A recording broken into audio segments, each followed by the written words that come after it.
Welcome to the Deep Dive. This is where we take some really interesting information and break it down, pull out the key takeaways for you. So today, we're diving into a podcast episode. It's called Ujuzi kwa Maendeleo, the story of Laikipia North TVC. Okay.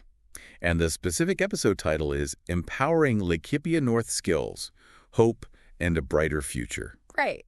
Our goal here, our mission, if you like, is to figure out how this place, the Laikipia North Technical and Vocational College, TVC, how it's actually empowering a pretty marginalized pastoralist community using skills training. And what jumps out immediately, I think, is the setting. You've got this technical college, but it's sort of nestled right into the Laikipia North landscape. Yeah. You know, acacia trees all around. You can literally hear livestock nearby. It's this real mix of traditional life and modern education. Exactly.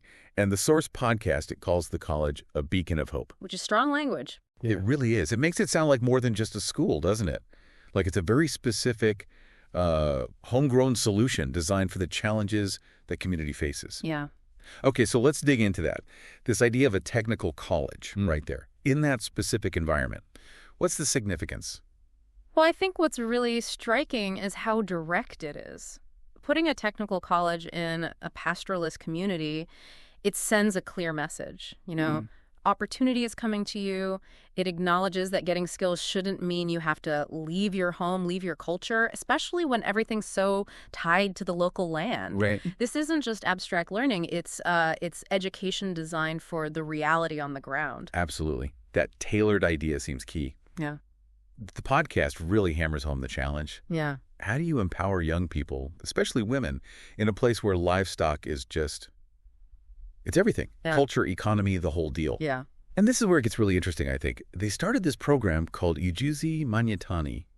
What's that about? Ujuzi Manyatani. It literally translates to skills in the villages. Okay. And that's basically it. It's a program built for the pastoralist community. Think mobility, think flexibility, and most importantly, skills that people can actually use right away in their lives. So instead of making everyone come to campus. Exactly. They take the training out to them, right into the maniatas, the traditional homesteads. Wow, that's pretty clever.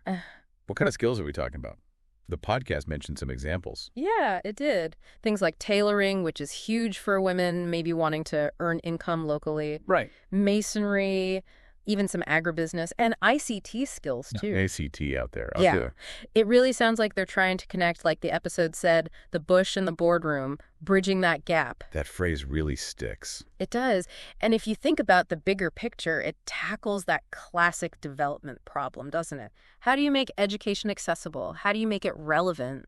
Yeah, not just drop in a standard model. Precisely. It can't be one size fits all. By taking these skills right to the maniatas, they're just lowering those barriers, you know, especially for women or anyone whose traditional life makes it hard to just pick up and go to a town. Okay, so that's the outreach, the skills in the villages. Yeah. But the college itself, the main campus, it also offers proper courses, right? Accredited ones. Oh, yeah, absolutely. Yeah. Hands-on accredited courses. The podcast lists quite a few. ICT, information and communication technology, electrical installation, building and civil engineering, business and entrepreneurship. Practical stuff. Very practical. Also hairdressing and beauty therapy, and even some artisan courses for people starting out. These aren't just little workshops. And accredited, you said, so the certificates mean something. Exactly. That's crucial. They hold real value for jobs or maybe more training later.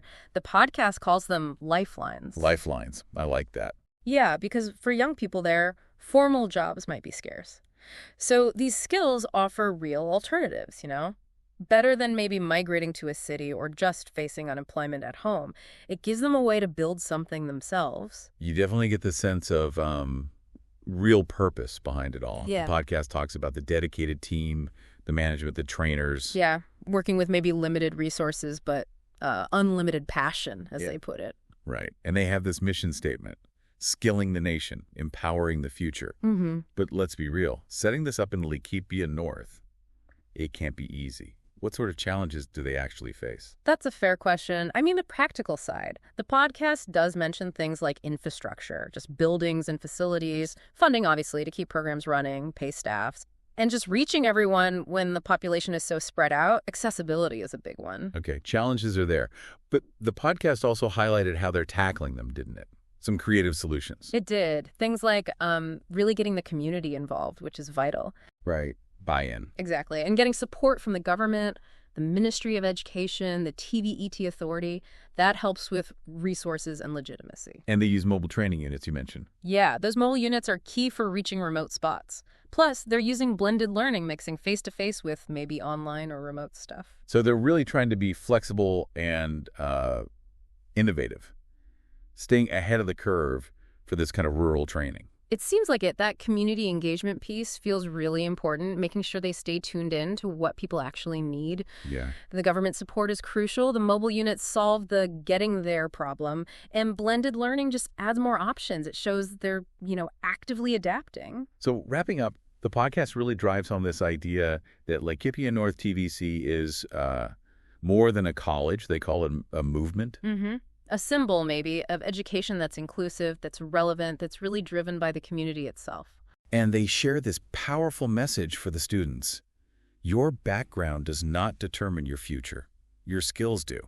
That really hits home, doesn't it? It absolutely does. And they follow it up by saying, essentially, we're with you in the mañana, in the classroom, in your dreams. That's quite a commitment. It really is. It's about partnership, shared goals. You can see why the original podcast ended with a kind of standing ovation for everyone involved, the college, trainers, students, the whole community. So if we boil it all down, what's the main takeaway from this deep dive? What's the core insight?